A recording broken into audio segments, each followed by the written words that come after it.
Huwag mo nang pilitin ang susi mo, Cheska. Pinalitan ko na ang kandado kaninang hapon habang wala ang ate mong hilaw. Ang boses na iyon ni Aling Susan ay tila isang matalim na palaso na bumaon sa dibdib ni Maribel.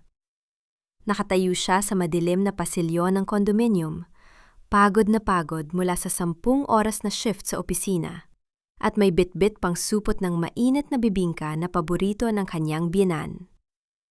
Ngunit ang boses na nagmumula sa loob ng unit na siya mismo ang nagbabayad buwan-buwan ay hindi ang boses ng pamilyang kanyang minahal. Iyon ay boses ng isang estrangero na nagpapasya kung sino ang may karapatang pumasok sa sarili niyang tahanan. Pero ma, paano si Maribel? Baka mag-iskandalo yon pagdating niya.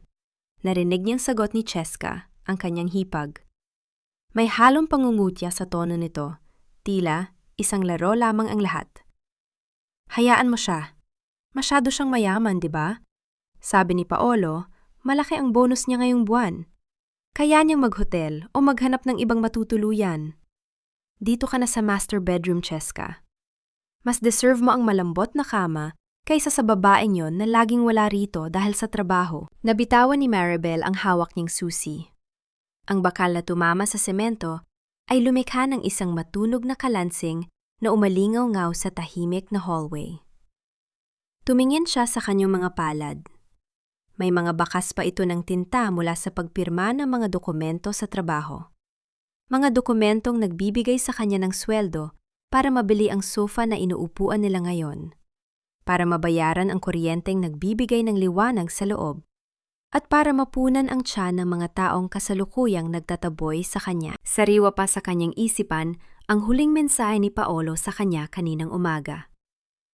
I love you, hon. Ingat ka sa work.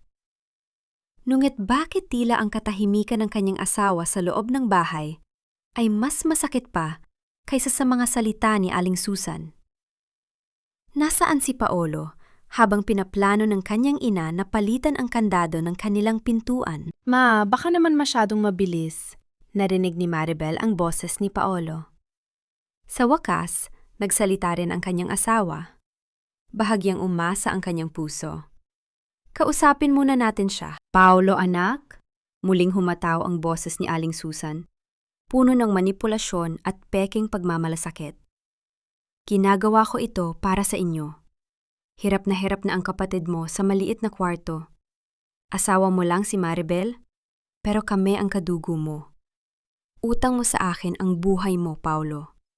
Susuway ka ba sa nanay mo para lang sa isang babaeng hindi man lang maipagluto ang asawa niya dahil laging inuuna ang career? Ang bawat salita ay tila isang latigo na humahampas sa likod ni Maribel.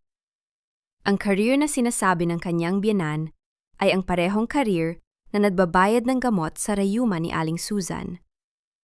Ang career na inuuna raw niya ay ang siyang dahilan kung bakit nakakapag-aral si Cheska sa isang mamahaling kolehiyo. Dahan-dahang nanghina ang kanyang mga tuhod. Napasandal siya sa malamig na pader ng hallway habang ang bibingka na dala niya ay unti-unti nang lumalamig. Ang bango ng pagkaing yon ay tila naging amoy ng panis na pangarap.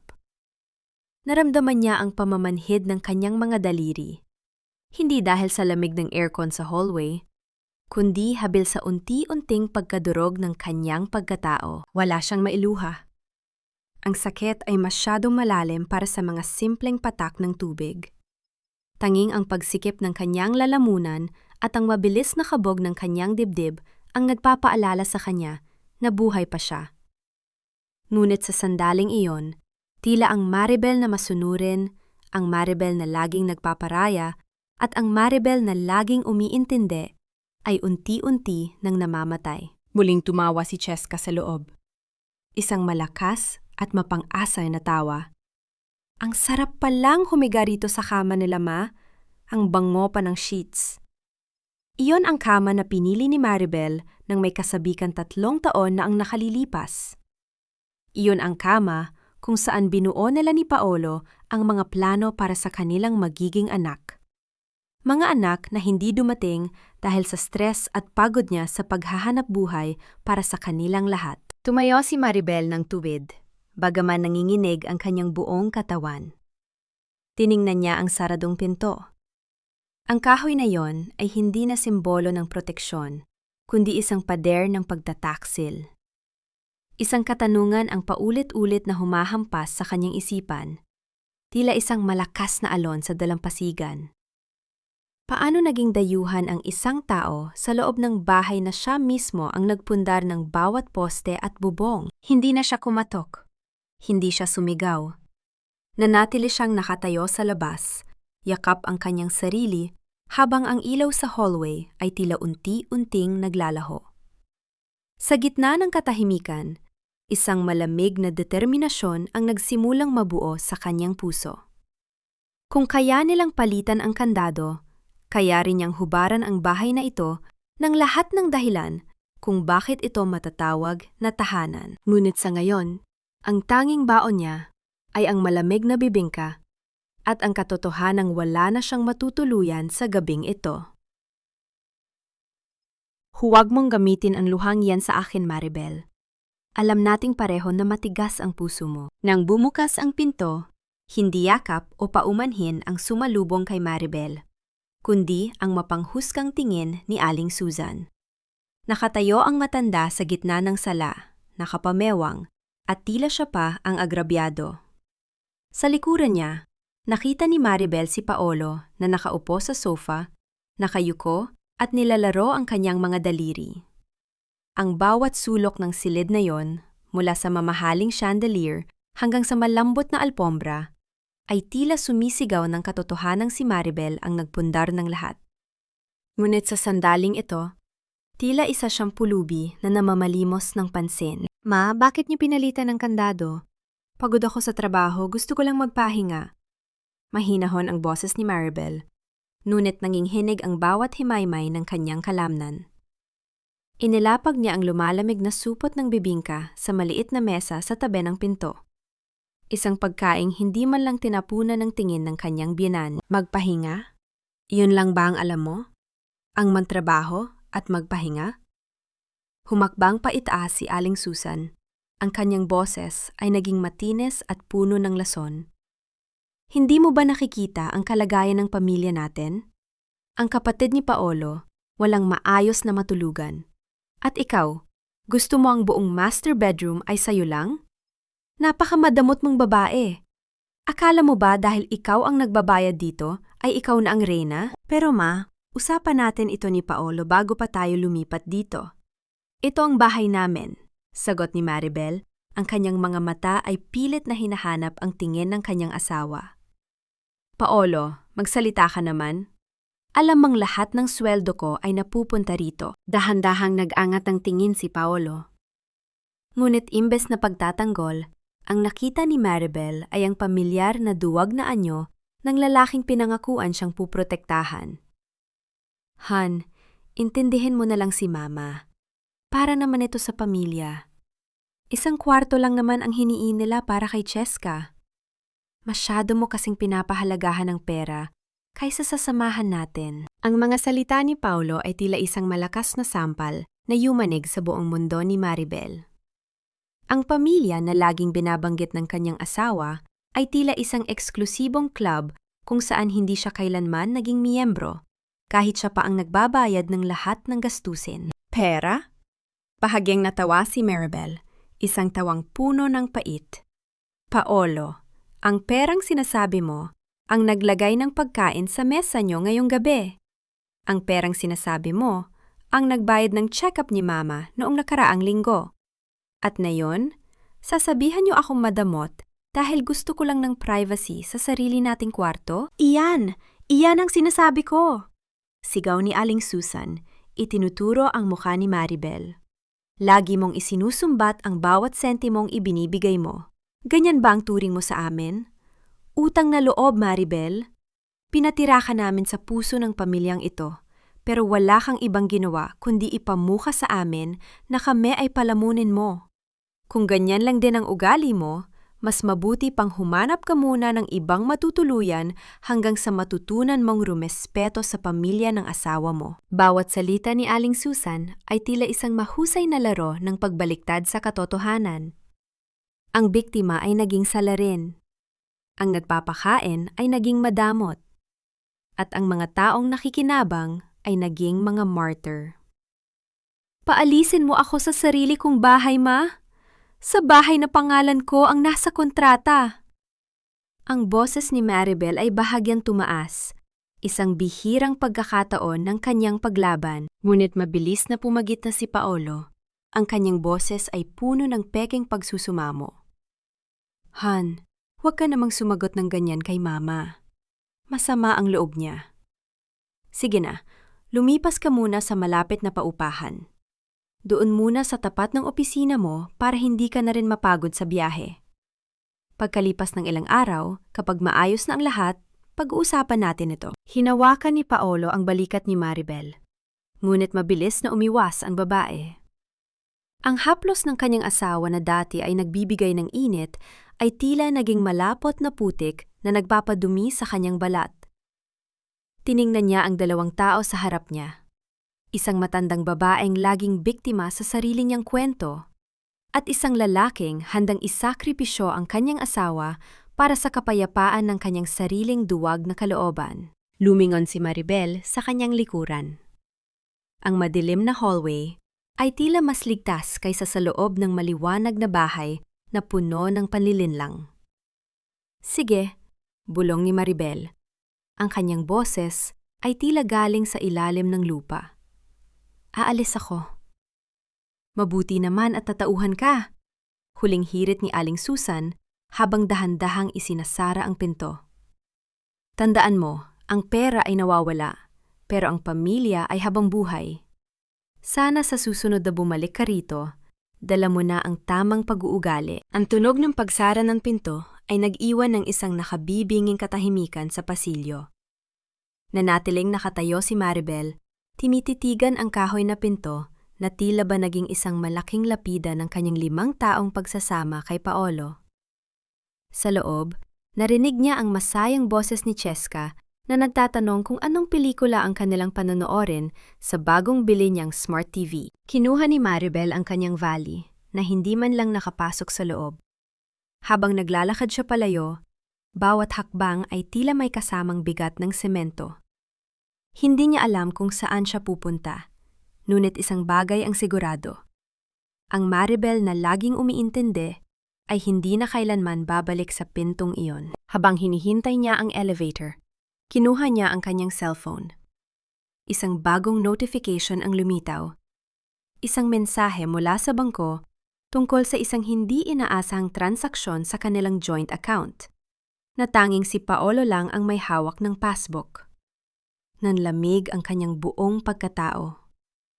Ang pagtataksil ay tila hindi pa natatapos sa pagpapalit ng kandado. Hindi sapat ang anumang dami ng sabon para alisin ang amoy ng luma at amag sa kwartong ito.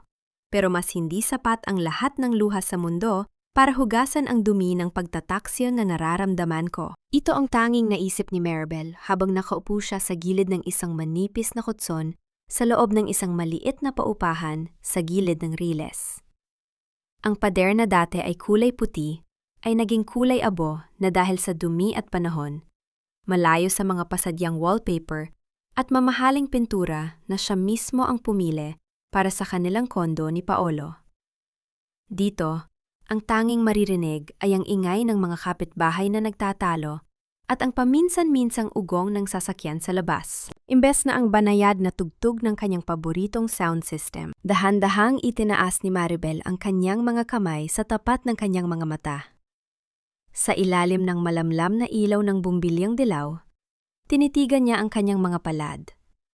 May mga magaspang na bahagi rito, mga paltos na natuyo na at naging kalyo, mga marka ng libu-libong oras ng pagtitipa sa computer, ng pagbibitbit ng mabibigat na sample ng produkto, at ng walang katapusang overtime para lamang maabot ang quota. Ang bawat kalyo ay may kwento. Ang isa ay para sa down payment ng kanilang sasakyan, ang isa ay para sa huling hulog sa kanilang sofa, at ang pinakamalaki ay para sa pangarap na buhay na ngayon ay tila isang malupit na biro. Hinaplos niya ang kanyang mga daliri. Ang mga kamay na ito ang nag-alaga kay Paolo noong may sakit ito. Ang mga kamay na ito ang nagluto ng mga espesyal na pagkain para kay Aling Susan tuwing linggo. Ngunit sa huli, ang mga kamay ring ito ang itinulak palabas ng sarili niyang pintuan. Para sa pamilya, bulong niya sa hangin, ang kanyang boses ay nanginginig sa pagitan ng tawa at hikbi. Ang salitang pamilya na itinanim sa kanya ng kanyang mga magulang bilang isang banal na santuwaryo ay naging isang kulungan na unti-unting kumuha ng lahat mula sa kanya. Ang kanyang pera, ang kanyang oras, at ngayon, maging ang kanyang dignidad. Kinuha ni Maribel ang kanyang cellphone mula sa bulsa ng kanyang suot na blazer na gusot-gusot na. Binuksan niya ang bank app, ang kanyang puso ay kumakaba ng mabilis, tila isang ibon na nagpupumiglas sa loob ng hawla. Tiningnan niya muli ang notification na nakita niya sa elevator kanina. Isang paglipat ng pera. Isang malaking halaga. Halos lahat ng matitira sa kanilang joint savings account ang inilipat sa isang personal account na hindi niya kilala.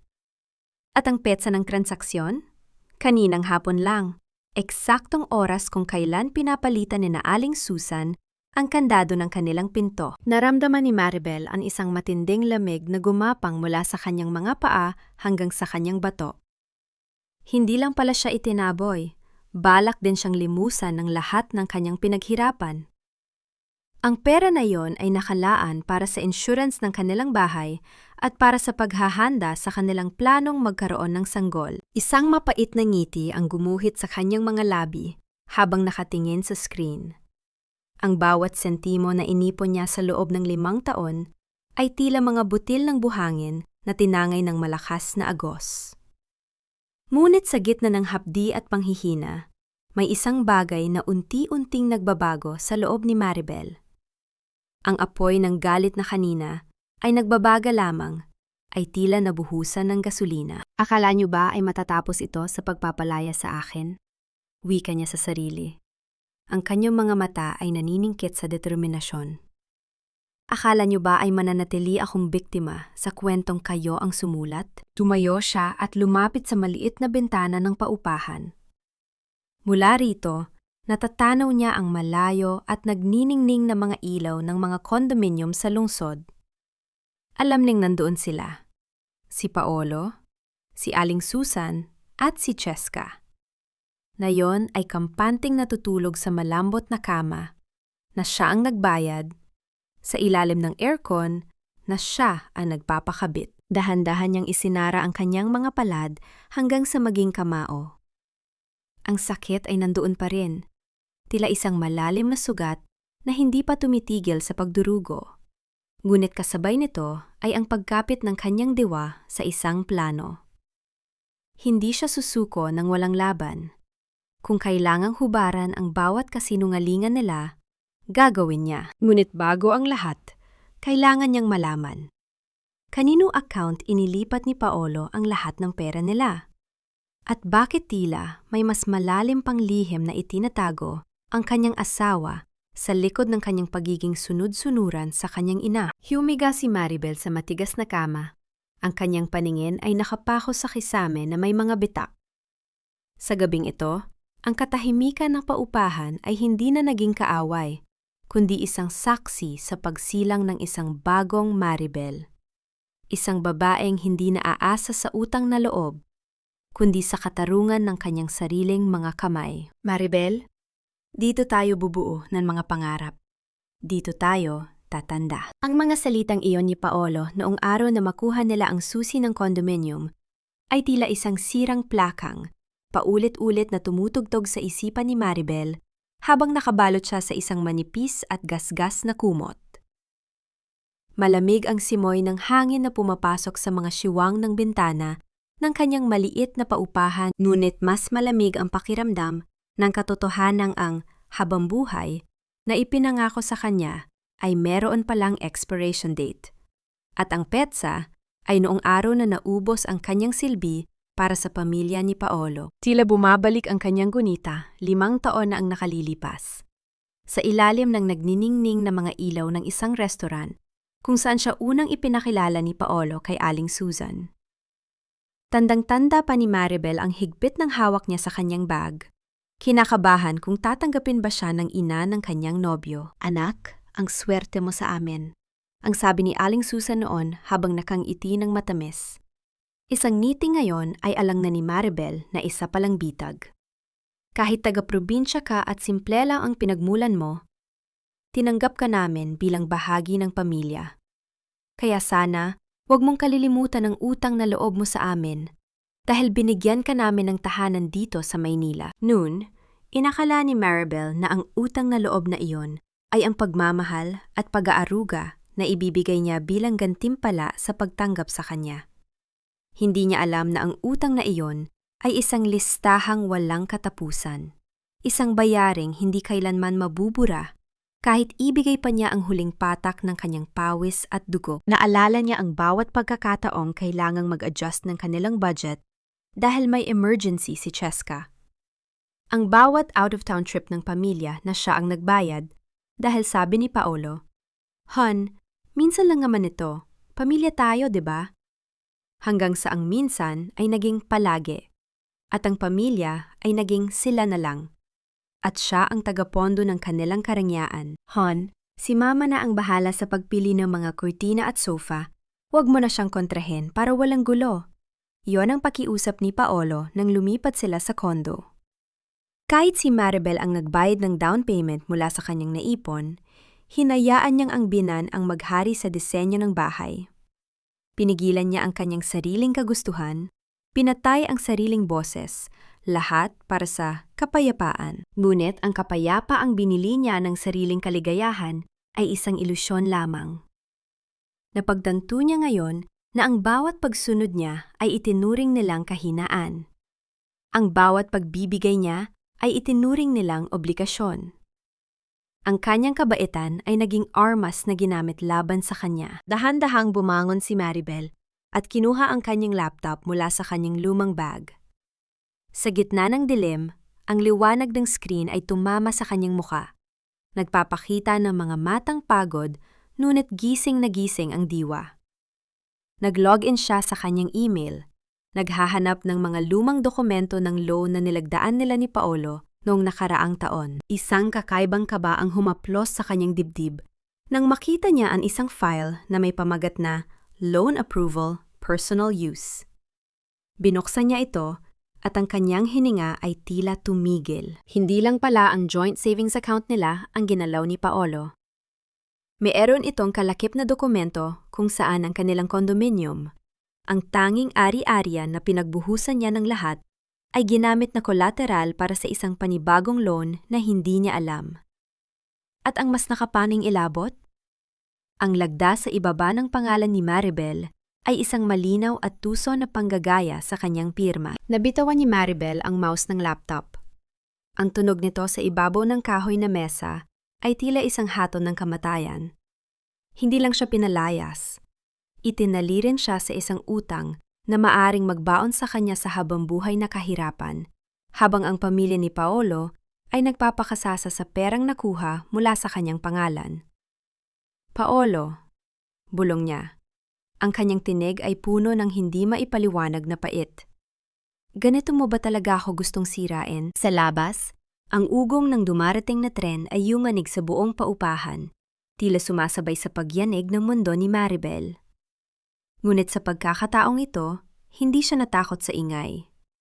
Sa bawat pagyanig, tila may isang padero ng pag-aalinlangan ang gumuho sa kanyang puso. Kinuha niya ang isang maliit na notebook at sinimulang isulat ang bawat petsa, bawat halaga, at bawat kasinungalingang natatandaan niya. Kung nais ni Aling Susan ng giyera sa ilalim ng bandila ng utang na loob, ibibigay niya ito sa kanila. Ngunit hindi gamit ang emosyon, kundi gamit ang malamig at matitigas na ebidensya ng kanilang katusuhan.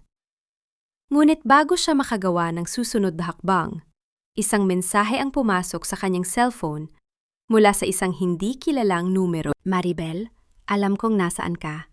Huwag kang gagawa ng kahit anong ikasisira ni Paolo. Kung hindi, pagsisisihan mo." Sino ang nagpadala nito? At hanggang saan ang kayang gawin ng pamilya ni Paolo para protektahan ang kanilang komportableng buhay sa kabila ng kanilang pagnanakaw? Huwag kang mag-alala, Cheska. Kapag nakuha na natin ang pera mula sa bangko, ilipad na tayo papuntang Europe. Iiwan natin ang lahat ng stress dito, lalo na ang babaeng yon. Ang boses ni Aling Susan ay umalingaw-ngaw sa loob ng sala, puno ng kasabikan at tagumpay. Si Maribel, na nakatayo sa labas ng pintuan ng condominium, ay napatigil. Bahagyang nakabukas ang pinto.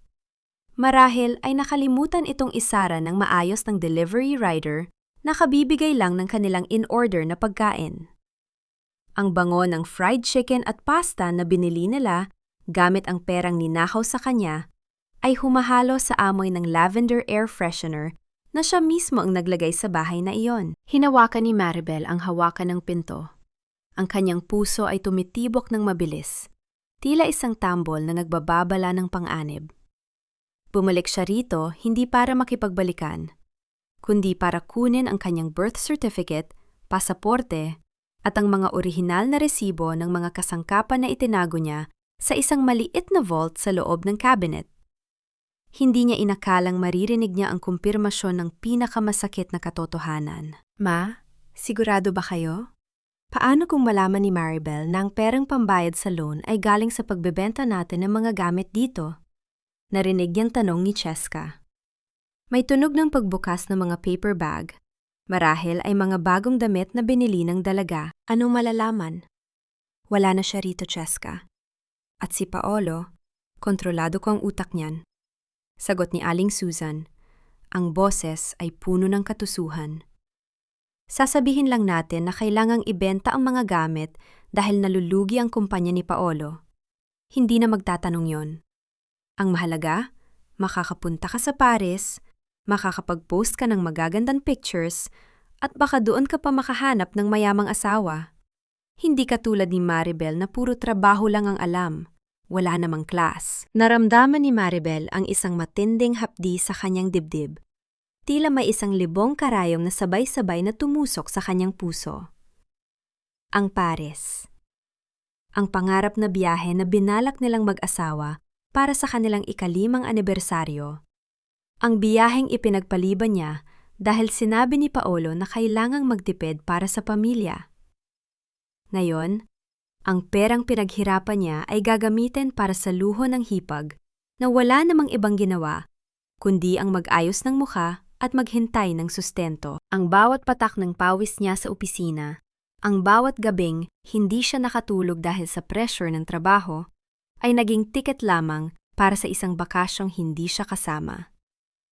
Ang kanyang pagkatao ay minaliit, tinawag na walang class, ng babaeng pinatira niya ng libre sa loob ng 5 taon. Dahan-dahan niyang itinulak ang pinto, sapat lang para makita ang loob. Nakita niya si Cheska na nakasuot ng isang mamahaling beret at tinitingnan ang sarili sa salamin. Ang salamin na binili ni Maribel sa isang antique shop noong nakaraang taon. Si Aling Susan naman ay hawak ang isang brochure ng travel agency. Ang mukha ay nagniningning sa kasakiman. Sa sandaling iyon, ang huling hibla ng pagmamahal ni Maribel para sa pamilyang ito ay tuluyan ng naputol. Ang naramdaman niya ay hindi na lang lungkot, kundi isang malamig na pot na unti-unting bumabalot sa kanyang buong pagkatao. Ang kanyang mga daliri ay humigpit sa strap ng kanyang bag hanggang sa mamute ang kanyang mga kuko. Hindi na niya kailangan ng pasaporte sa loob. Ang biyaheng pupuntahan niya ay hindi patungong Europe, kundi patungo sa isang landas kung saan babawiin niya ang lahat ng kanyang pag-aari hanggang sa huling sentimo. Bago pa siya mapansin, dahan-dahan siyang umatras. Ang tunog ng kanyang mga hakbang sa carpeted na sahig ay tila mga bulong ng isang paparating na bagyo. Habang naglalakad siya patungo sa elevator, kinuha niya ang kanyang cellphone at muling binasa ang pagbabanta mula sa hindi kilalang numero. Huwag kang gagawa ng kahit anong ikasisira ni Paolo. Isang mapait na ngiti ang sumilay sa mga labi ni Maribel. Ang banta na iyon ay hindi na nagdulot ng takot, kundi ng isang katanungang nag-uumapaw sa kuryosidad. Hanggang saan ang kayang gawin ng pamilyang ito kapag nalaman nilang ang gintong itlog na kanilang kinakatay ay natuto na ring mandagit? Ano ang mas masakit? Ang mawala ng bahay?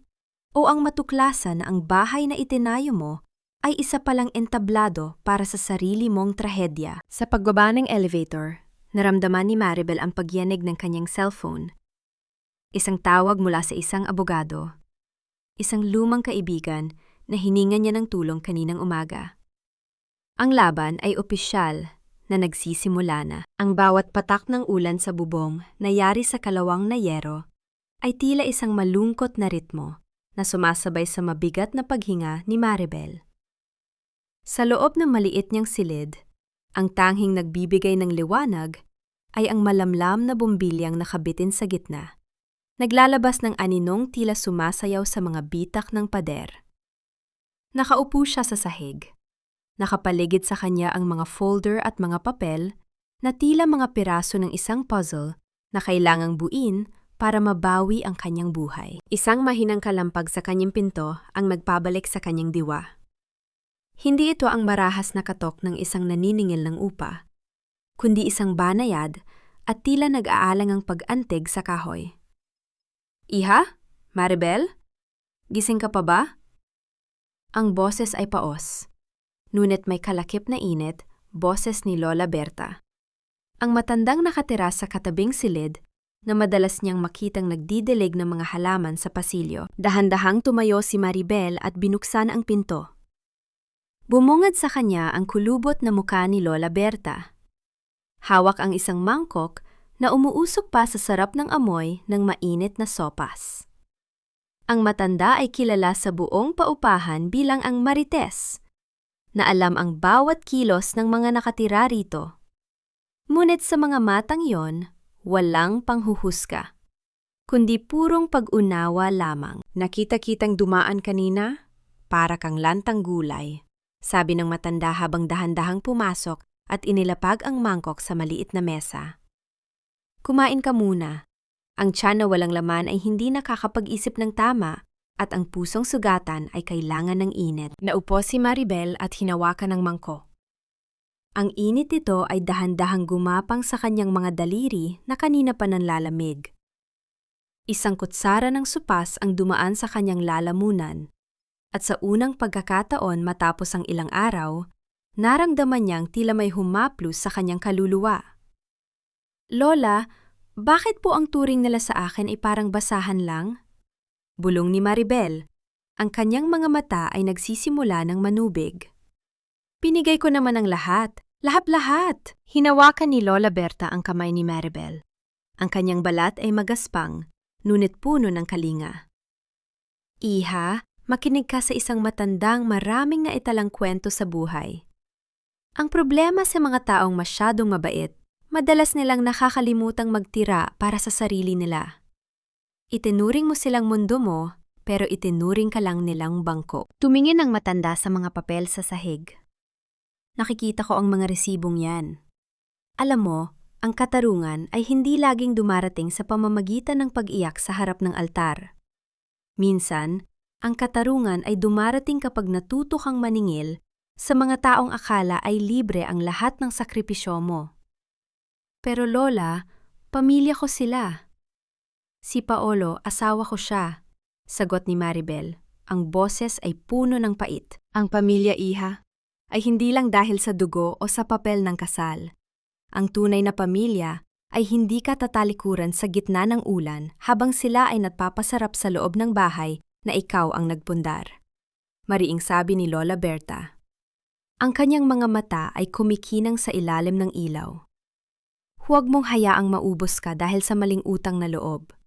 Ang tunay na utang na loob ay ibinibigay sa mga taong marunong magpahalaga, hindi sa mga taong ang alam lang ay kumuha ng kumuha. Sa sandaling yon, ang simpleng paghigop ng sopas sa ilalim ng tumutulong bubong ay naging isang golden moment para kay Maribel. Hindi ito tungkol sa karangyaan, kundi tungkol sa pagtanggap ng malasakit mula sa isang taong wala namang obligasyong gawin yon. Napagtanto niya na, sa labas ng nakakasakal na mundo ni na Aling Susan, may mga tao pa palang handang tumulong nang walang hinihintay na kapalit. Salamat po, Lola Berta, ani Maribel, habang pinapahid ang isang patak ng luha na kumawala sa kanyang mga mata. Huwag kang magpasalamat sa akin. Magpasalamat ka sa sarili mo dahil hindi ka pa sumusuko, sabi ng matanda habang tumatayo na para umalis. At tandaan mo, Maribel, ang mga taong mapagsamantala, takot sila sa mga taong marunong magbilang. Simulan mo nang bilangin ang bawat sentimong kinuha nila sa'yo. Hindi lang pera ang kinuha nila, kundi ang respeto mo sa sarili mo. Bawiin mo yon. Nang makaalis si Lola Berta, muling bumalik ang katahimikan sa silid. Ngunit hindi na ito kasing lungkot ng dati. May bago ng sigla ang mga mata ni Maribel habang muling tinitingnan ang mga resibo. Ang bawat papel ay hindi na lang ebidensya na kanyang gastos. Ang bawat isa rito ay magsisilbing bala para sa kanyang gagawing pagbawi. Ngunit sa gitna ng kanyang pag-aayos, napansin niya ang isang maliit na sobre sa ilalim ng mga papel na hindi niya namalaing nadala niya mula sa kondo. Walang pangalan ang nakasulat. Ngunit nang buksan niya ito, isang litrato ang bumagsak. Isang litratong ni Paolo na may kasamang ibang babae sa isang lugar na hindi pamilyar kay Maribel. Napatigil ang tibok ng puso ni Maribel.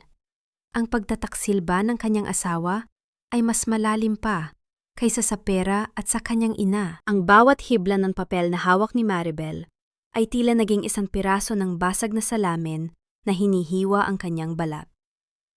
Ang litratong natagpuan niya ay hindi lamang isang imahe. Ito ay isang lason na unti-unting pumapatay sa huling bahagi ng kanyang pusong nagmamahal pa kay Paolo.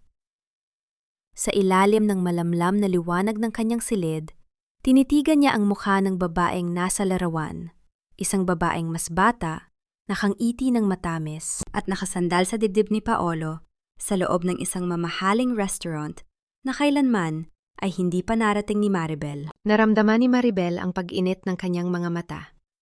Ngunit pinigilan niya ang pagdaloy ng luha.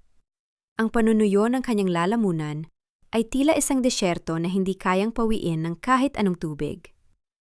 Sa bawat paghinga, ramdam niya ang paninikip ng kanyang dibdib, tila may isang mabigat na semento na nakadagan sa kanya. Ang bawat sakripisyo niya sa trabaho, ang bawat gabing nagpuyat siya para lamang maabot ang kwota, ay hindi pala para sa kanilang kinabukasan. Ito ay para sa luho ng ibang tao, habang siya ay pinapakain ng mga tira-tirang pagmamahal at mga kasinungalingan. Ito pala ang dahilan kung bakit kailangang simutin ang laman ng bank account. Bulong ni Maribel sa sarili. Ang kanyang tinig ay naging malamig at matigas gaya ng asero. Ang kanyang mga nanginginig na daliri ay dahan-dahang humigpit sa litrato hanggang sa malukot ito. Ito pala ang pamilya na kailangang protektahan ni Paolo. Dahan-dahang tumayo si Maribel at lumapit sa tumpok ng mga folder sa sahig. Sa halip na magpatalo sa pighati, isang kakaibang lakas ang dumaloy sa kanyang mga ugat. Hindi ito ang lakas ng isang taong gustong makipag-away, kundi ang lakas ng isang taong handang maningil. Sinimulan niyang buksan ang bawat folder. Mga resibo mula sa mga biniling muebles, mga credit card statement na nagpapagitan ng bawat sentimong ibinayad niya para sa sofa, sa refrigerator, sa smart TV at maging sa kama na inagaw na ngayon ni Cheska. Inayos niya ang mga ito ayon sa petsa. Ang bawat papel ay tila isang saksi na handang magsalita. Ang resibo para sa dining set, 30,000 piso mula sa kanyang ika-13 month pay. Ang invoice para sa aircon, 40,000 piso mula sa kanyang bonus.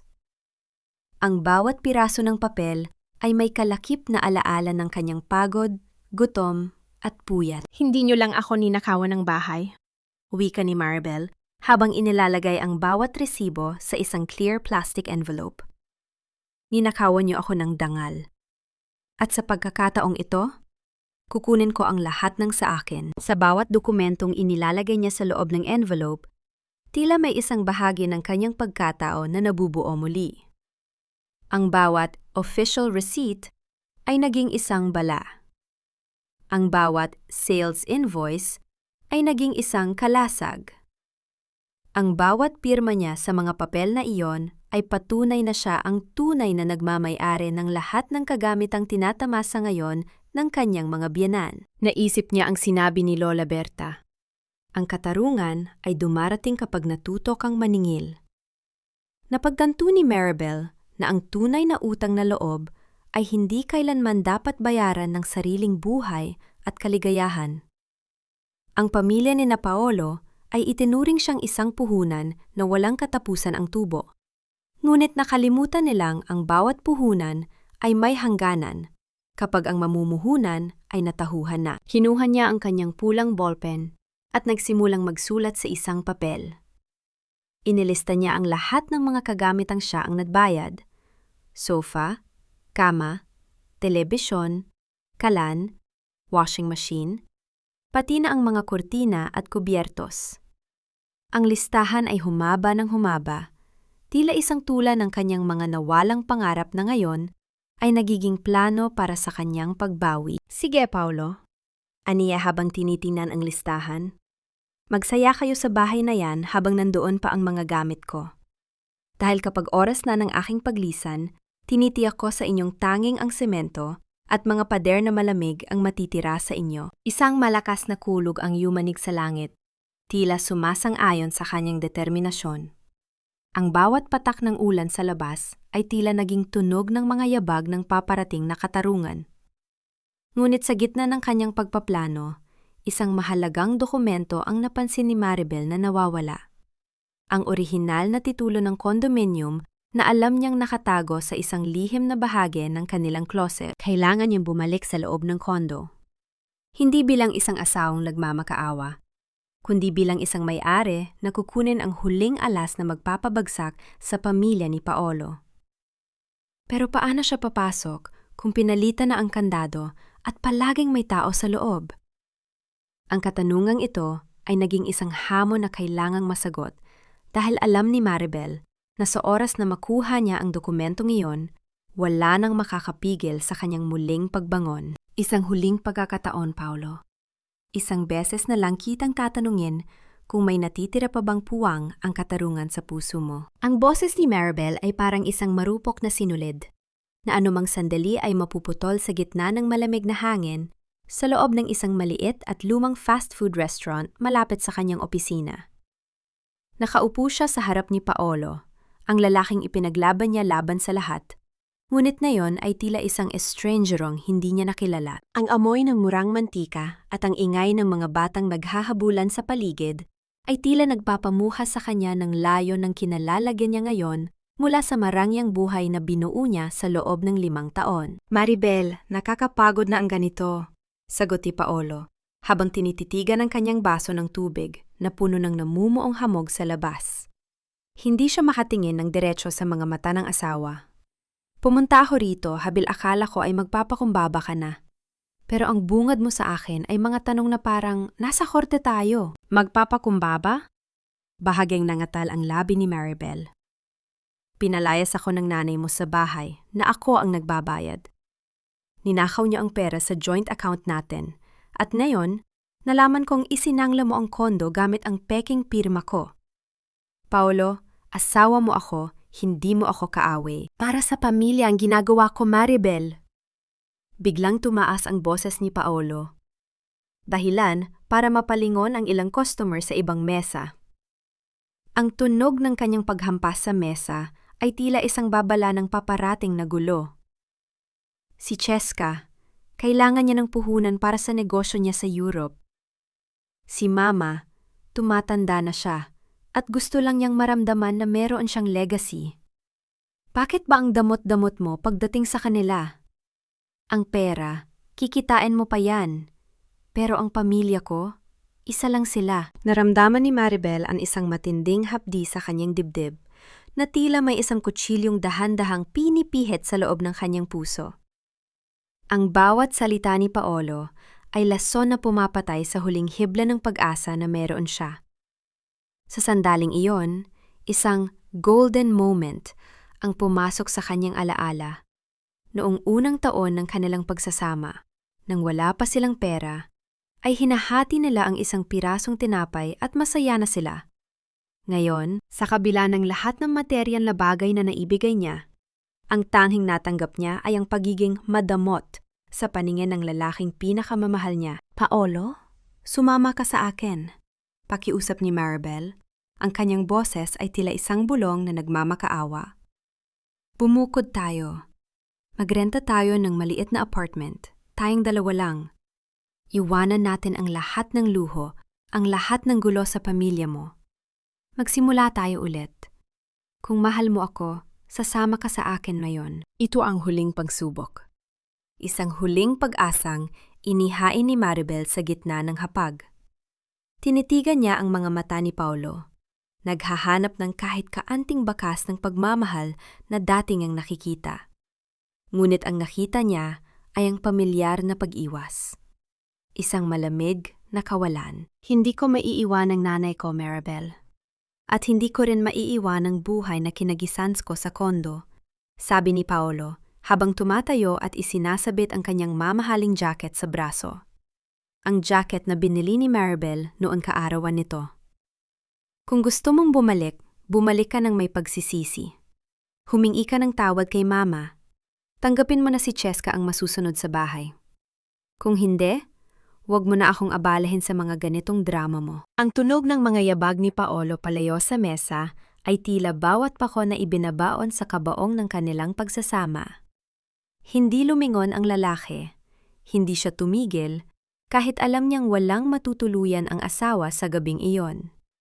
Ang bawat hakbang niya ay lumilihan ng isang mabigat na tunog sa sahig ng restaurant. Tila isang ritual ng tuluyang pag-iwan. Nanatiling nakaupo si Maribel. Ang kanyang mga mata ay nakapako sa bakanting upuan sa harap niya. Ang lamig ng aircon ay tila nanunuot sa kanyang buto, ngunit wala itong binatbat sa lamig na nararamdaman niya sa loob. Sa sandaling iyon, ang huling patak ng luha ay gumulong sa kanyang pisingi, at kasabay nito ang paglaho ng lahat ng pag-aalinlangan. Inilabas niya ang kanyang notebook mula sa bag. Sa ilalim ng listahan ng mga gamit na kukunin niya, may isa pa siyang isinulat na hindi niya naisip na gagawin niya kailanman. Ang puso ay hindi nabubulok, Paolo. Napapagod lang. At ngayong gabi, opisyal na akong napagod. Hinuha niya ang kanyang cellphone at nag-type ng isang mensahe sa kanyang abogado. Ituloy ang plano. Kunin natin ang bawat tornilyo, bawat tela, at bawat alaala. Hayaan nating maranasan nila kung paano mabuhay sa isang bahay na ang tanging laman ay ang kanilang sariling kasakiman. Ngunit bago siya makatayo, napansin niya ang isang lalaki sa kabilang mesa na kanina pa nakatingin sa kanya.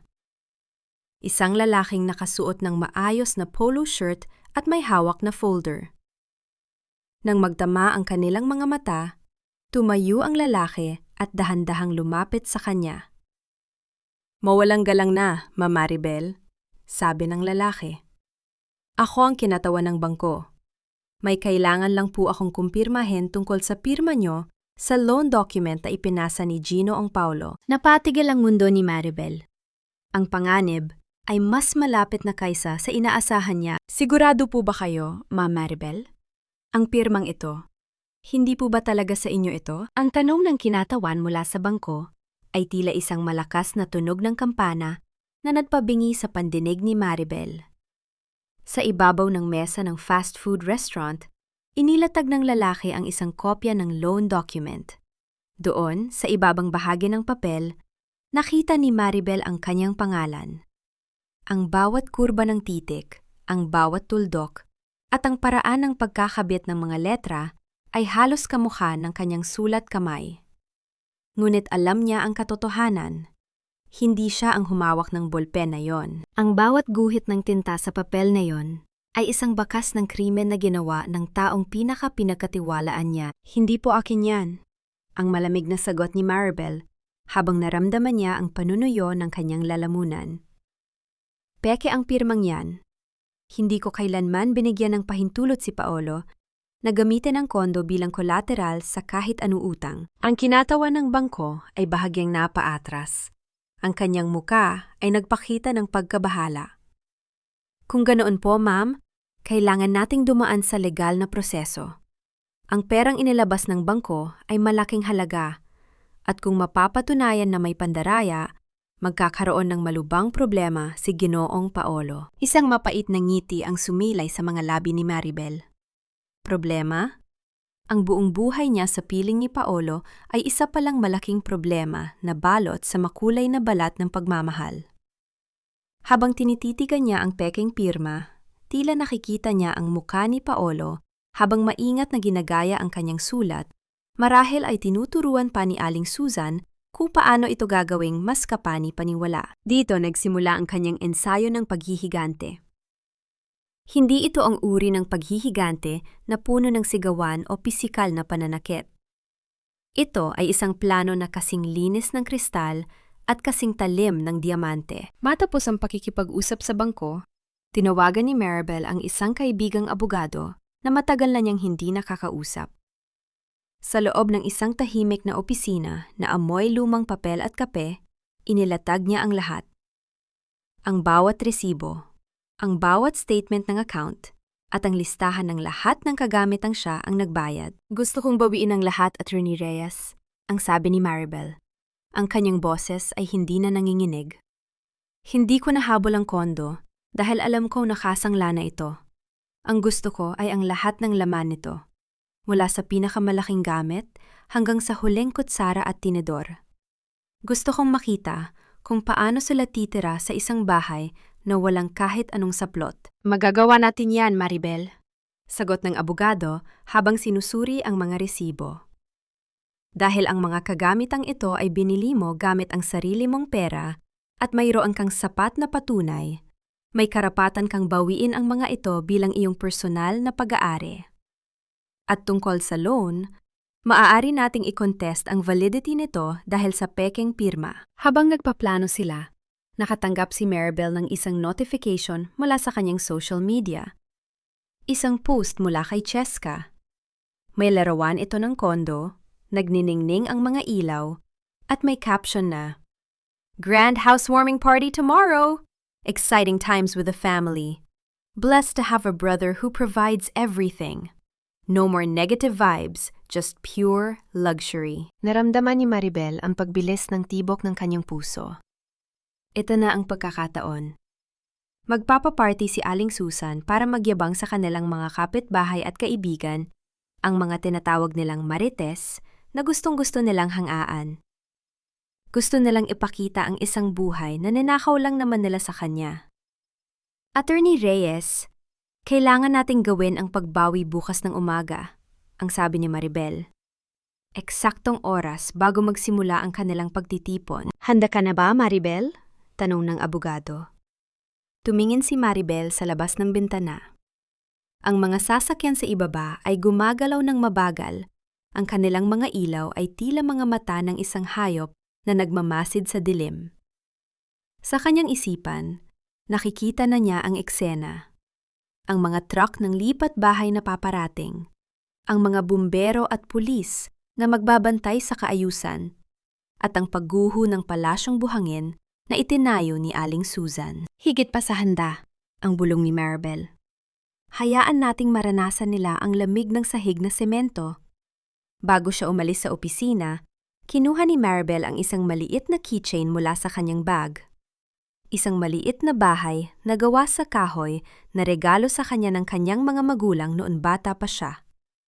Ito ang kanyang golden moment, ang paalaala na ang tunay na tahanan ay hindi nabibili ng nakaw na pera, kundi itinatayo ng marangal na paggawa. Ngunit isang bagay ang bumagabag sa kanya. Sa post ni Cheska, may isang anino ng lalaki sa background na tila pamilyar. Hindi ito si Paolo. Sino ang kasama nila sa loob ng bahay na yon na tila bahagi na rin ng kanilang selebrasyon? Ang sagot sa tanong na yon ay maaaring magpabago sa lahat ng plano ni Maribel sa susunod na bawat oras. Napakaganda talaga ng taste mo sa dekorasyon, Susan. Akalain mong sa ganitong karangyang lugar na kayo titira. Ang boses ng isa sa mga kumare ni Aling Susan ay umalingaw-ngaw sa loob ng kondominium. Humahalo sa amoy ng masarap na luto ng kare-kare at lechon na nakahain sa mesa. Ang sala na dating puno ng katahimikan at pagsisikap ni Maribel ay naging isang maingay na entablado ng pagyayabang. Ang bawat chandelier ay nagniningning, tila nakikisama sa kislap ng mga pekeng alahas na isinuot ni Aling Susan para sa okasyong ito. Siyempre naman, Mare. Alam mo naman ang anak kong si Paolo. Hindi matitiis ang kanyang mahal na ina at kapatid. Sabi nga sa akin, "Nay, deserve nyo ang pinakamaganda," sagot ni Aling Susan, habang humihigop ng mamahaling wine mula sa basong kristal na si Maribel ang bumili. Kaysa naman doon sa dati, laging madilim at parang walang buhay dahil sa sobrang pagtitipid ng ibang tao riyan. Sa kabilang dako ng sala, abala si Cheska sa pag-aayos ng kanyang buhok habang nakaharap sa malaking salamin. Ang bawat anggulo ng kanyang muka ay kinukunan niya ng litrato para i-post sa internet. Blessed with this new home. Finally, some peace and quiet.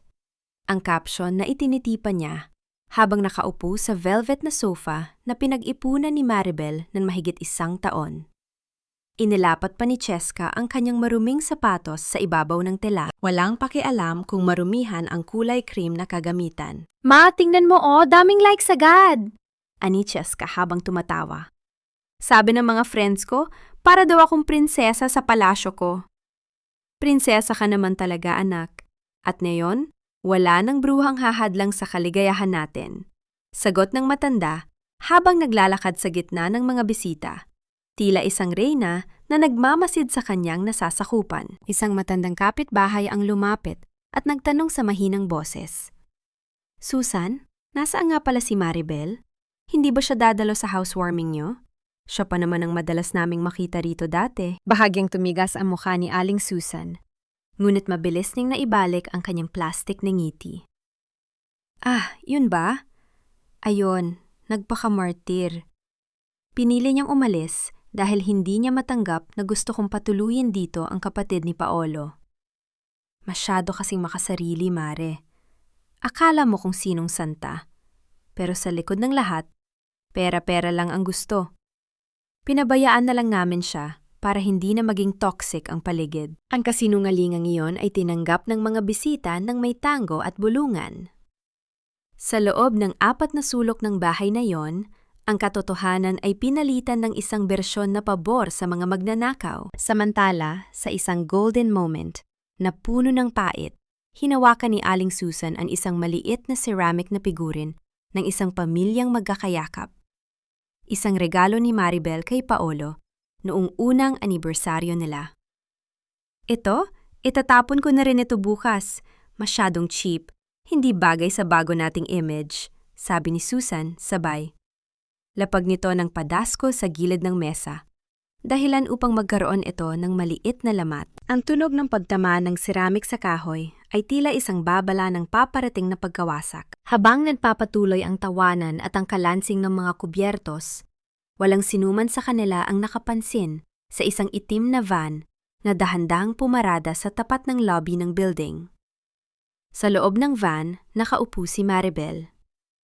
Ang kanyang mga mata ay hindi nakakikitaan ng luha, kundi ng isang malamig at matalim na determinasyon. Hawak niya ang isang tumpok ng mga dokumento, ang kanyang mga resibo, ang utos mula sa korte, at ang katotohanang handa ng sumabog. "Handa na po ang lahat, ma'am," sabi ng isang lalaking nakauniporme sa tabi niya. Nasa likod na ang mga tauhan ng trucking at ang mga security officers. Tumingin si Maribel sa orasan sa kanyang bisig. Eksaktong 10:00 ng umaga. Ang rurok ng kasiyahan sa itaas. "Sige," ang tanging sagot ni Maribel. Ang kanyang boses ay tila isang bulong ng hangin bago ang isang malakas na bagyo. Simulan na natin ang paglipat. Ang bawat hakbang ni Maribel patungo sa elevator ay tila isang pintig ng hustisya. Sa kanyang isipan, naririnig niya ang tawa ni Aling Susan, ngunit alam niyang sa loob ng ilang minuto, ang tawang yon ay mapapalitan ng isang katahimikang kasing lamig ng semento. Cliffhanger. Maribel stood in front of the door, her hand hovering over the bell. Inside, she could hear Susan loudly bragging about the expensive dining table. Maribel pressed the button, and the high-pitched chime echoed throughout the hallway, signaling the end of the masquerade. Ang tunog ng doorbell ay tila isang hudyat ng pagtatapos para sa masayang musika at tawanan sa loob ng kondominium. Sa pagbukas ng pinto, ang plastik na ngiti sa mga labi ni Aling Susan ay biglang naging isang maputlang maskara ng pagkagulat. Sa halip na isa pang bisitang may dalang regalo, ang bumungad sa kanya ay si Maribel. Suot ang isang itim na blazer, nakatalinang maayos ang buhok, at may mga matang tila mitya ng isang paparating na pagsabog. Maribel, anong ginagawa mo rito? Wala kang imbitasyon sa selebrasyong ito. Ang boses ni Aling Susan ay pumitlag. Sinisikap na itago ang kaba sa harap ng kanyang mga kumare na ngayon ay nagsisimula ng magbulungan. Hindi ko kailangan ng imbitasyon para pumasok sa lugar na ako ang nagpundarma, ang malamig na sagot ni Maribel. Hindi siya pumasok ng mag-isa. Sa likuran niya ay 2 opisyal ng barangay at isang lalaking nakauniporme ng pulis, kasama ang 6 na lalaking may dalang mga kagamitan sa pagbabalot at paglipat. Ang mga bisita ay napatayo. Ang kalansing ng mga kubyertos ay napalitan ng isang mabigat na katahimikan. Si Cheska, na kanina ay abala sa pag-selfie sa sofa, ay napatayo rin at namutla. Ate Maribel, anong eksena ito? Nakakahiya sa mga bisita. Eksena? Bahagyang natawa si Maribel, ngunit ang kanyang tawa ay walang bahid ng saya.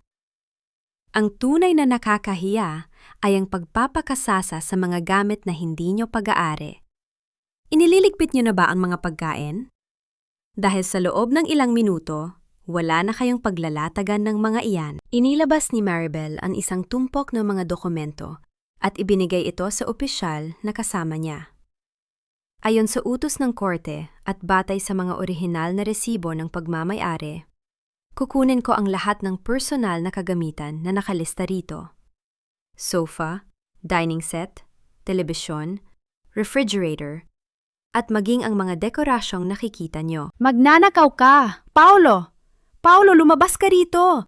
Ang asawa mo ay nanggugulo! Sigaw ni Aling Susan. Ang kanyang boses ay umalingaw-ngaw sa buong palapag, puno ng desperasyon at galit. Lumabas si Paulo mula sa kusina, tila lito at hindi alam ang gagawin.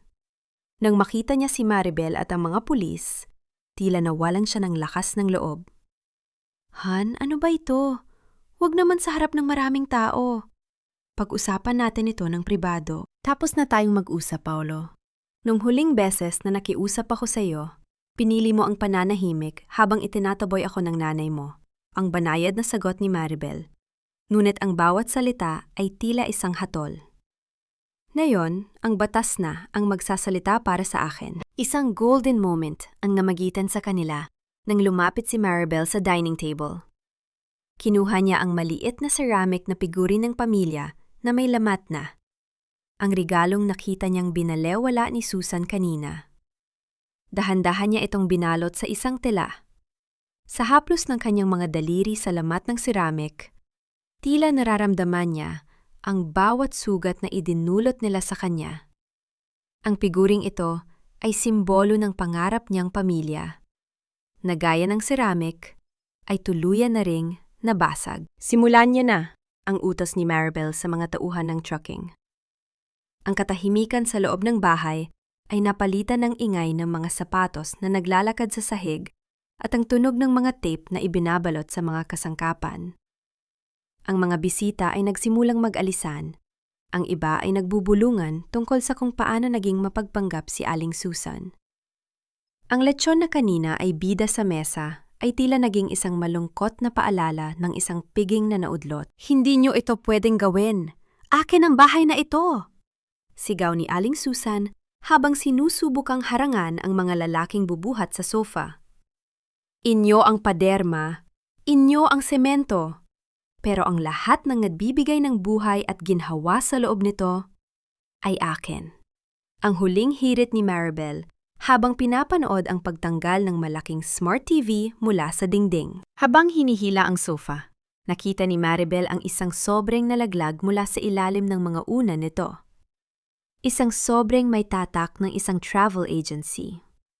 Sa gitna ng gulo, kinuha niya ito at binasa ang laman. Ang kanyang mga mata ay nanlaki sa galit at gulat. Ang pamilya ni Paolo ay hindi lang pala balak maglakbay.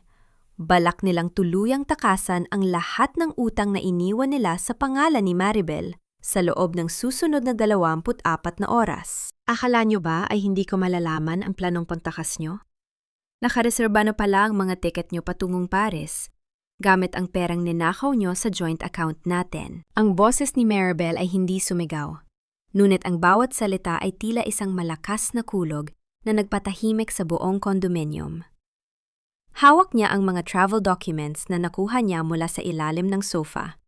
Ang sofa na kasalukuyang binubuhat ng 2 lalaki palabas ng pinto. Ang bawat piraso ng papel ay patunay na habang nagpapanggap si Paolo na maayos ang lahat, pinaplano na nila ang isang buhay sa ibang bansa na tanging ang mga sarili lang nila ang kasama habang iniiwan ang lahat ng utang at sakit kay Maribel. Napatigil si Paolo sa gilid ng pader. Ang kanyang mukha ay nawala ng kulay, tila isang bangkay na nakatayo. Si Aling Susan naman ay biglang nanahimik. Ang kanyang mga mata ay lumaki sa takot bago muling nag-apoy sa galit. "Ibalik mo yan! Akin yan! Magnanakaw ka, Maribel! Pulis, bakit hindi niyo siya pigilan? Inanakaw niyang mga gamit namin!" Ang sigaw ni Aling Susan ay umalingaw-ngaw sa mga pader na unti-unti nang nagiging hubad. "Hindi ko ninanakaw ang sa inyo, Ma. Binabawi ko ang sa akin." Ang banayad na sagot ni Maribel habang pinapanood ang pagtanggal ng mga kurtina sa bintana. Ito ang muli ng bawat sulok. Ang bawat tela na bumabagsak, ang bawat tornilyong tinatanggal mula sa dingding, ay tila pagtuklap ng isang lumang balat. Ang sikat ng araw na pumapasok sa bintana ay hindi na dumaan sa mamahaling tela na pinili ni Maribel. Tumatama na ito ng diretso sa malamig at kulay abong semento. Ang lechon na kanina ay bida sa mesa ay nakalagay na lang ngayon sa isang malaking plastic bag sa sahig. Dahil ang dining table ay naisampa na sa truck. Isang miro na sitwasyon na nagpapakita kung gaano kabilis maglaho ang karanyaan kapag ito ay nakatayo sa pundasyon ng kasinungalingan. Naramdaman ni Maribel ang panunuyo ng kanyang lalamunan. Ang kanyang mga daliri, na mahigpit na nakakapit sa mga tiket, ay nanginghinig sa pagitan ng pait at katarungan. Sa bawat kagamit ang inilalabas, tila may isang bahagi ng kanyang 5 taong paghihirap ang nababawi. Ngunit kasabay nito ay ang isang matinding hapdi. Ang pagsisisi na ibinigay niya ang lahat sa mga taong, ang tingin sa kanya ay isa lamang puhunan para sa kanilang marangyang pagtakas. Ang kanyang puso ay mabilis antibok, tila isang tambol na nagbababala ng panganib. Ang hangin sa loob ng bahay ay tila nagiging mas manipis habang nawawala ang mga kagamitan.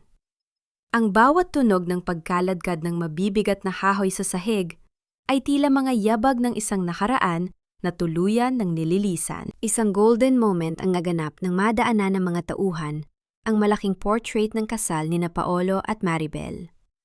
Akmang kukunin ito ng tauhan nang biglang magsalita si Paolo. "Huwag yan. Iwan niyo na lang yan." Tiningnan ni Maribel ang portrait. Doon, nakita niya ang kanyang sarili na nakasuot ng puting belo, nakangiti ng buong tapat, habang si Paolo ay nakatingin sa kanya nang may pangako ng katapatan. Dahan-dahang lumapit si Maribel. Kinuha niya ang frame, inalis ang larawan sa loob, at pinunit ito sa gitna, sa pagitan ng kanyang muka at ng muka ni Paolo. "Ang frame, binili ko sa bonus ko. Akin ito," sabi ni Maribel habang ibinibigay ang bakanting frame sa tauhan. Ang punit na larawan ay hinayaan niyang mahulog sa malamig na sahig. Ang papel na ito, wala ng halaga. "Parang ang pangako mo, Paolo." "Maribel, maawa ka naman sa amin," pakiusap ni Paolo. Ang kanyang boses ay tila isang tuyong dahon na hinihipan ng hangin. "Wala kaming matutulugan. Wala kaming gagamitin." "Meron pa kayong sahig, Paolo. At meron pa kayong isa't isa," ang huling hirit ni Maribel. "Dapat ay sapat na yon sa inyong mag-ina, diba? Dahil pamilya kayo." Nang mailabas ang huling silya, ang condominium ay naging isang malaking kuweba ng semento. Ang tanging naiwan ay ang amoy ng pagkain na unti-unti nang napapanis, at ang mga anino ng 3 taong nananatiling nakatayo sa gitna ng kawalan. Ngunit habang papunta si Maribel sa pinto, isang opisyal ng bangko ang pumasok, may dalang isang dokumento na tila mas mabigat pa kaysa sa lahat ng kagamitang inilabas. Ginong Paolo, Ginang Maribel, mayroon kaming natanggap na ulat ng fraudulent activity tungkol sa loan ng property na ito. At dahil hindi nabayaran ang unang installment, kailangan naming isara ang unit na ito ngayong hapon din. Napatigil ang mundo ni Aling Susan. Ang bahay na akala niya ay kanyang paghaharian ay kukunin na rin sa kanila ng bangko dahil sa sarili nilang katusuhan. Ano? Saan kami pupunta?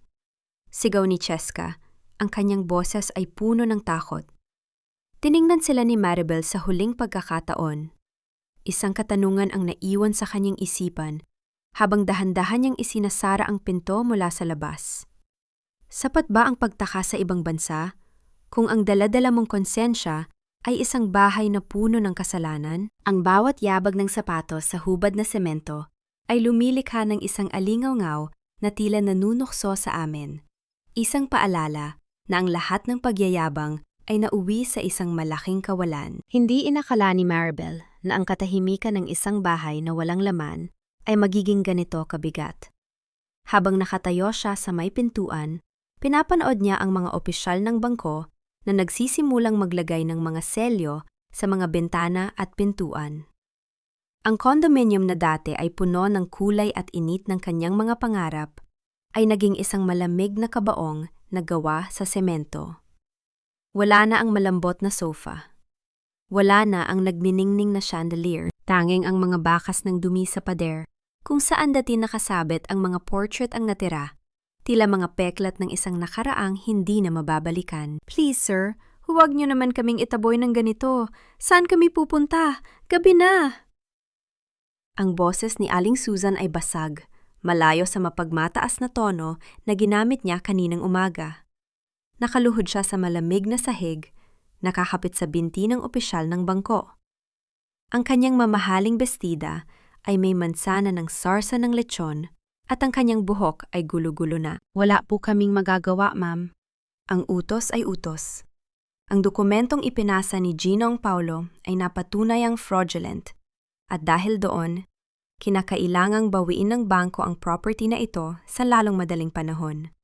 Ang malamig na sagot ng opisyal habang dahan-dahang inaalis ang kamay ng matanda. Tumingin si Maribel kay Paolo. Ang kanyang asawa ay nakasandal sa isang sulo, nakatitig sa kawalan. Ang kanyang mga mata ay tila dalawang madilim na balon ng pagsisisi at takot. Wala siyang magawa. Wala siyang masabi. Ang lalaking akala ni Maribel ay kanyang sandigan ay isa palang aninong walang silbi kapag wala na ang pirang nagbibigay dito ng anyo. Ito bang gusto mo, Maribel? Ang makita kaming nadurusa sa kalsada? Sigaw ni Cheska habang yakap ang isang maliit na plastic bag na naglalaman ng kanyang mga personal na gamit, ang tanging naiwan sa kanya. Napakasama ng ugali mo. Pagkatapos ng lahat ng itinuring namin sa iyo bilang pamilya, isang golden moment ng katarungan ang sumilay sa mga mata ni Maribel. Dahan-dahan siyang lumapit kay Cheska at sa kanyang biyenan. Hindi siya nagpakita ng galit, kundi isang malalim na awa na mas masakit pa kaysa sa anumang sampal. Itinina rin niyo akong pamilya? Bulong ni Maribel.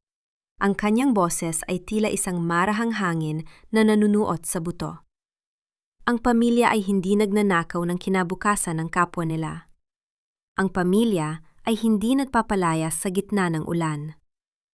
Ang nakikita niyo ngayon ay hindi gawa-gawa ko. Ito ang bunga ng bawat kasinungalingan niyo. Ang sementong tinatapakan niyo ngayon ay kasing lamig ng mga puso niyo. Sa labas ng pinto, narinig ni Maribel ang mga bulungan ng mga kapitbahay. Ang mga marites na kanina lang ay pilit na sumisilip sa loob para makakuha ng balita. Ang kahihiyan ni Aling Susan ay kumalat na sa buong gusali. Ang reyna ng condominium ay naging isang palaboy sa loob lamang ng ilang oras.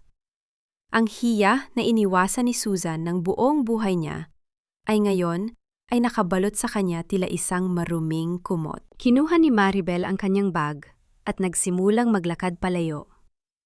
Ang tunog ng kanyang mga hakbang ay matatag. Bawat isa ay tila naglalayo sa kanya sa madilim na kabanatang ito ng kanyang buhay. Hindi na siya lumingon. Hindi niya na kailangang makita ang huling sandali kung paano isasara ang pinto sa harap ng mga taong sumira sa kanya. Ngunit bago siya makapasok sa elevator, naramdaman niya ang pagyanig ng kanyang cellphone sa bulsa. Isang tawag mula sa kanyang abogado. Maribel, may nakuha kaming impormasyon. Ang perang inilipat ni Paolo sa ibang account? Hindi lang pala yon para sa travel tickets. Ginamit niya rin yon para bayaran ang mga utang sa sugal ng taong kasama ni Cheska sa litrato. At ang taong yon, may koneksyon sa kumpanya mo. Napatigil ang tibok ng puso ni Maribel.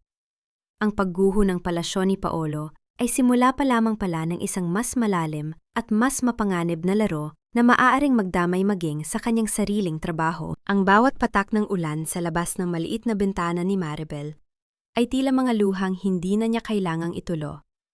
Sa loob ng kanyang maliit na paupahan, ang hangin ay amoy, kape at lumang papel. Isang payapang amoy na malayo sa mapang-aping halimuyak ng kondominium na iniwan niya. Nakaupo siya sa harap ng kanyang mesa. Tinititigan ang isang huling dokumento na magtatapos sa lahat. Isang marahas na paggatok sa pinto ang bumasag sa katahimikan. Hindi ito ang magalang na katok ni Lola Berta. Ito ay isang desperadong paghampas na tila ba ang buhay ng kumakatok ay nakasalalay sa pagbukas ng pintong iyon. Nang buksan ni Maribel ang pinto, ang bumungad sa kanya ay isang lalaking hindi niya halos makilala. Si Paolo. Ang kanyang asawa ay basang-basa ng ulan. Ang kanyang mamahaling polo shirt ay gusot-gusot at may mansa ng putik. Wala na ang kislap sa kanyang mga mata. Tila isang kandilang naubusan ng mitsa sa gitna ng bagyo. Maribel, Hon, please. Ang boses ni Paolo ay nanginghinig, halos magmakaawa. Kailangan kita. Wala na kaming matuluyan. Si Mama, inatake sa puso dahil sa stress. Nasa charity ward kami ngayon. Si Cheska naman, iniwan kami ng lalaking akala namin ay tutulong sa amin. Tinangay niya pati ang natitirang alahas ni Mama. Tinitigan siya ni Maribel. Sa loob ng kanyang dibdib, may isang pamilyar na kirot na sumubok na bumangon. Ang awa na dati ay nagpapalambot sa kanya. Ngunit sa pagkakataong ito, ang kirot na iyon ay mabilis na nilamon ng isang malamig na katotohanan. Nakikita niya ang bawat pagsisinungaling ni Paolo, ang bawat peking pirma, at ang bawat gabing pinabayaan siyang mag-isa sa dilim. Bakit ka narito, Paolo? Bakit hindi ka pumunta sa travel agency na kinuhaan niyo ng tiket patungong Paris? Ang tanong ni Maribel. Ang kanyang boses ay kasing lamig ng hanging pumapasok sa silid. Nagkamali ako, Hon. Kasalanan ko ang lahat. Nasilaw ako sa mga pangako ni Mama at sa luho ni Cheska. Akala ko, kapag nakuha ko ang pera, magiging masaya tayong lahat. Pagsusumamo ni Paolo, habang sinusubukang hawakan ang kamay ni Maribel. Mabilis na umiwas si Maribel. Ang haplos ni Paolo ay tila isang malapot na putit na hindi na niya hahayaang dumumi muli sa kanyang balat. Hindi, Paolo. Hindi para sa ating lahat ang ginawa mo. Para lang sa inyo. Hindi mo man lang naisip kung saan ako matutulog nang palitan niyo ang kandado. Hindi mo man lang naisip kung paano ako kakain nang simutin niyo ang account natin. Isang golden moment ang namagitan sa kanila nang ilabas ni Maribel ang isang envelope. Alam ko na ang lahat, Paolo. Alam ko ang perang ninakaw mo ay hindi lang para sa Paris.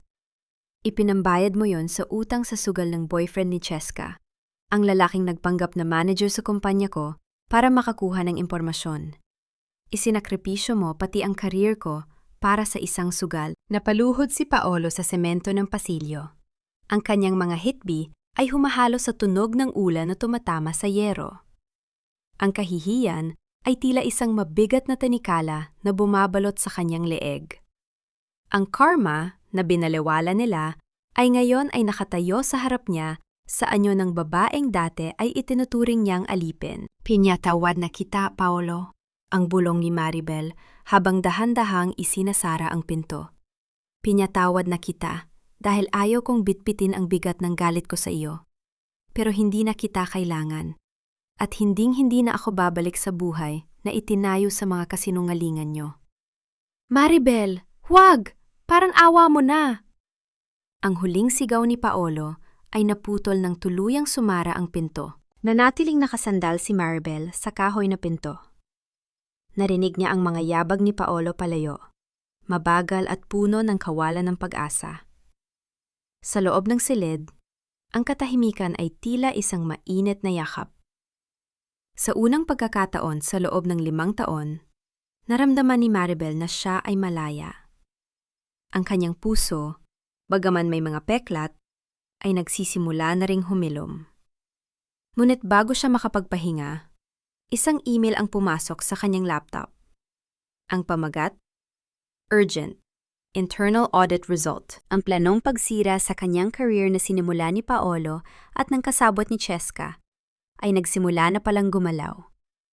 Kailangan niyang harapin ang huling pagsubok sa loob ng kanyang kumpanya bago niya tuluyang makamit ang kapayapaang hinahanap. Ang huling pirma na inilagay ko sa tapat ng aking pangalan ay hindi para sa isang utang, kundi para sa aking kalayaan. Ang boses ni Maribel sa loob ng malamig na boardroom ng kanilang kumpanya ay hindi nanginghinig.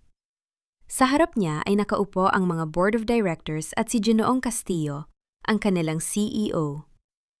Ang hangin sa loob ay amoy kape at seryosong usapin. Isang kapaligirang dati ay nagbibigay sa kanya ng takot, ngunit ngayon ay nagbibigay sa kanya ng lakas. Sa tabi niya, nakaupo si Mark, ang lalaking kasabot ni Cheska, na ngayon ay pawis na pawis at hindi makatingin ng diretsyo. Ayon sa mga dokumentong ito, Ginoong Castillo, ang banayad na paliwanag ni Maribel habang inilalatag ang mga bank statement at ang link ng mga ilegal na transaksyon ni Mark patungo sa account ng manunugal na kinakasama ni Cheska. Ang tangkang pagsira sa audit ng kumpanya ay hindi nanggaling sa loob ng aking departamento, kundi isang panlabas na panggigipit gamit ang aking personal na impormasyon na ninakaw ni Paolo. Ang bawat salita ni Maribel ay tila isang matalim na kidlat na tumatama sa gitna ng silid. Ang kanyang mga kamay, na dati ay nanginginig sa takot na mawala ng trabaho, ay matatag na nakapatong sa ibabaw ng mesa. Napagtanto niya na ang pagiging masinop niya sa mga resibo ng kanilang bahay ang naging susi para maging masinop din siya sa bawat dokumento sa opisina. Ang kanyang integridad ay hindi kayang tumbasan ng anumang halaga ng nakaw na pera. Maribel, humihingi ako ng paumanhin sa pagdududa sa iyo. Ang sabi ni Ginoong Castillo matapos suriin ang mga ebidensya. Nanatili kang tapat sa kabila ng gulo sa iyong personal na buhay. Ang kumpanyang ito ay mapalad na mayroon kang katulad mo. Sa sandaling iyon, naramdaman ni Maribel ang pagluwag ng isang napakabigat na tanikala sa kanyang dibdib. Ang huling banta sa kanyang kinabukasan ay tuluyan ng naglaho. Habang inililigpit niya ang kanyang mga gamit, isang golden moment ang naganap nang madaanan niya ang kanyang sariling refleksyon sa glass wall ng boardroom. Hindi na niya nakita ang pagod at hapis na asawa. Ang nakita niya ay isang babaeng may ningning sa mga mata. Isang babaeng muling nakahanap ng kanyang halaga. Pagkalipas ng 3 buwan, ang bawat hakbang ni Maribel sa isang bagong pasilyo ay puno ng kapayapaan. Hindi ito ang marangyang kondo na dati niyang pinangarap, kundi isang maliit at simpleng bahay sa isang tahimik na subdivision. Ang bawat dingding ay kulay puti, malinis, at walang bakas ng mapait na nakaraan. Nabalitan niya ang nangyari sa pamilya ni Paolo. Si Aling Susan ay kasalukuyang nakatira sa isang maliit na paupahan sa probinsya. Inaalagaan ng mga kamag-anak na dati ay kinukutya niya. Si Cheska naman ay nagtatrabaho na bilang isang service crew, malayo sa buhay prinsesa na kanyang ipinagyabang. At si Paolo? Nakita siya ni Maribel isang beses mula sa malayo. Isang lalaking mukhang matanda na sa kanyang edad. Naglalakad mag-isa sa ilalim ng init ng araw. Hila isang aninong nawawala sa karamihan. Naramdaman ni Maribel ang hiya at patawad para sa kanila, ngunit hindi ang pagnanais na bumalik. Ang katarungan ay nakamit na, hindi sa pamamagitan ng galit, kundi sa pamamagitan ng pagpili niya sa sarili. Sa loob ng kanyang bagong bahay, kinuha ni Maribel ang isang maliit na susi. Tinitigan niya ang bawat kurba ng bakal nito. Ang tunog ng pagpihit ng susi sa bagong kandado ay lumika ng isang banayad na tunog, isang musika sa kanyang pandinig. Ito ay susi na siya lang ang nagmamay-ari. Walang ibang makakapasok dito nang walang pahintulot niya. Walang sinumang makakapagpalit ng kandadong ito habang wala siya. Inilapag niya ang isang bagong halaman sa tabi ng bintana. Isang maliit na peace lily na ang mga dahon ay nagniningning sa ilalim ng sikat ng araw. Ang bawat patak ng tubig na ibinibigay niya sa halaman ay tila pagdidilig sa sarili niyang kaluluwa na dahan-dahang namumukadkad muli. Tapos na ang bagyo, bulong ni Maribel sa hangin habang pinagmamasdan ang paglubog ng araw. Ang langit ay puno ng kulay kahel at lila. Isang magandang pagtatapos sa isang mahabang araw. Wala na ang takot. Wala na ang bigat. Ang tanging nararamdaman niya ay ang tibok ng kanyang puso. Mabilis, malakas, at puno ng pag-asa. Sa wakas, ang bahay na kanyang tinitirhan ay hindi na lamang semento at bubong. Ito ay isang tunay na tahanan. Dahil sa loob nito, ang tanging laman ay ang kanyang dangal at ang kanyang malayang pagkatao. Ang bahay na walang laman ay napuno na ng isang bagay na hindi kailanman mananahaw ng kahit na sino. Ang kanyang sariling kaligayahan. Ang bawat paglubog ng araw sa kanluran ay hindi na tanda ng pagtatapos ng isa na namang nakakapagod at masakit na araw para kay Maribel. Sa halip, ang bawat kulay kahel at lila na humahaplos sa langit ay tila isang banayad na yakap na nagsasabing ligtas na siya. Nakaupo siya sa kanyang maliit na beranda, hawak ang isang baso ng mainit na tsaa, habang pinapanood ang pagsasayaw ng mga dahon ng kanyang mga halaman sa ihip ng hanging amihan. Ang katahimikan ng kanyang paligid ay hindi na nakakatakot. Noong una, ang kawalan ng ingay ay tila isang paalala ng kanyang pagkatalo. Ngunit ngayon, ang katahimikang ito ang kanyang pinakamahalagang kayamanan. Sa loob ng kanyang maliit na tahanan, ang bawat kagamitan, mula sa simpleng kurtinang kulay puti hanggang sa kaisa-isang silya na yari sa nara, ay may dalang kwento ng pagsisikap na walang bahid ng pagsasamantala. Naisip niya si Paolo at si Aling Susan. Paminsan-minsan, bumabalik ang mga alaala ng kanilang mga mukha sa kanyang gunita. Tila mga anino mula sa isang malalim na balon. Ngunit wala na ang dating pait na humahaplos sa kanyang lalamunan. Napagtanto ni Maribel na ang pagpapatawad ay hindi nangangahulugang pagbabalik sa dati. Ang pagpapatawad ay ang pagputol sa invisible na tanikala na nagkakabit sa kanya sa kanilang kasamaan. Pinatawad na niya sila, hindi dahil karapat-dapat sila sa kanyang awa, kundi dahil karapat-dapat ang kanyang puso sa kapayapaan. Sa bawat paghinga niya ng malalim, nararamdaman niyang unti-unting lumuluwag ang bigat na dinala niya sa loob ng 5 taon. Ang kapayapaang nahanap niya ay hindi nanggaling sa pagbawi ng mga kagamitan o sa pagkapanalo sa kumpanya. Nanggaling ito sa sandaling tinanggap niya na ang kanyang halaga ay hindi nasusukat sa kung gaano siya kapaki-pakinabang sa ibang tao.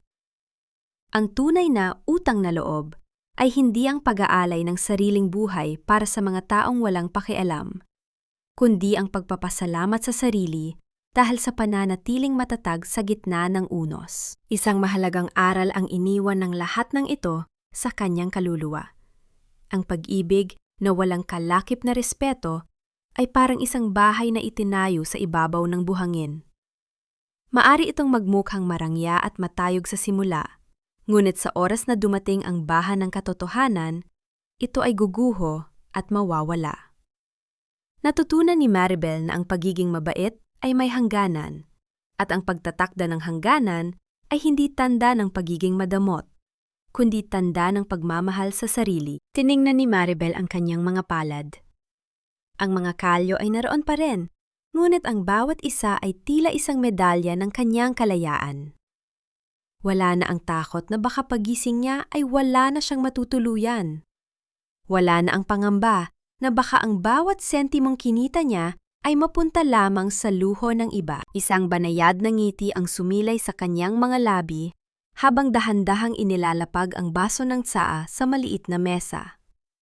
Sa kabila ng lahat ng sakit, sa kabila ng pagtataksil at pagpapalaya sa kanya, nakatayo pa rin siya. Higit pa sa pagtayo, siya ay muling sumisibol.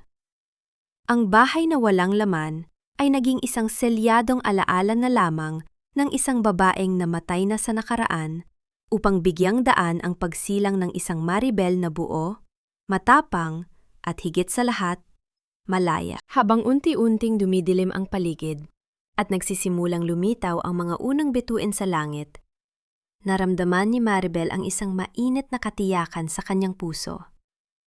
Ang pag-asa ay hindi isang malaking himala na dumarating ng may kasamang ingay. Ito ay ang banayad na liwanag na nahanap niya sa gitna ng sarili niyang katahimikan. Dahan-dahan siyang tumayo at pumasok sa loob ng kanyang tahanan. Ang tunog ng pagsara ng pinto ay banayad at payapa. Sa gabing ito, ang kanyang pagtulog ay magiging mahimbing dahil sa wakas, ang kanyang tahanan at ang kanyang puso ay puno na ng katotohanan at pagmamahal na siya mismo ang nagtanim.